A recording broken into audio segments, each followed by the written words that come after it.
Kodėl manifestacijos ir afirmacijos neveikia? Gali manifestuoti ir tūkstančius kartų kartoti afirmacijas.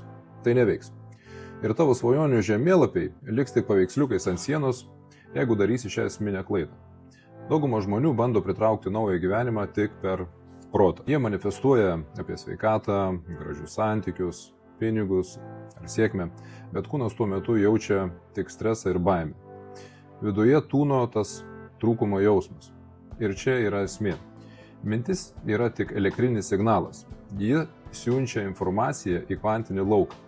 O emocija yra magnetinė jėga, kuri tą realybę, kurios nori, pritraukia atgal. Ir jeigu protas sako vieną, o kūnas jaučia kitą, laukas visada reaguos į tai, ką jauti. Jeigu tai, ką mintyji, nesutampa su tuo, kaip jautiesi viduje, transliuoji visišką chaosą. Nori, kad manifestacija suveiktų, turi sujungti protą su širdimi. Privalai išmokti pajusti tą pakylėtą emociją, dėkingumą, laisvę ar gausą, dar prieš pasirodant fiziniams įrodymams gyvenime. Kai vidinė būsena sutampa su tikslu, realybė tiesiog neturi kito pasirinkimo. Tik persitvarkyti aplink tavo naują signalą, kitaip sakant, energiją. Todėl čia reikia išmokti nustoti kovoti su išoriniu pasauliu. Keisk vidinį dažnį.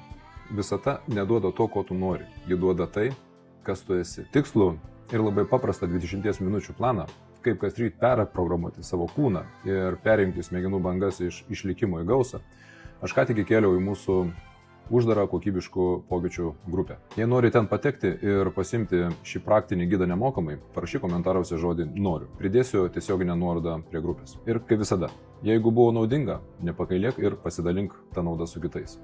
Jeigu nori matyti daugiau tokio turinio, pasek mane. Siunčiu tau šviesos.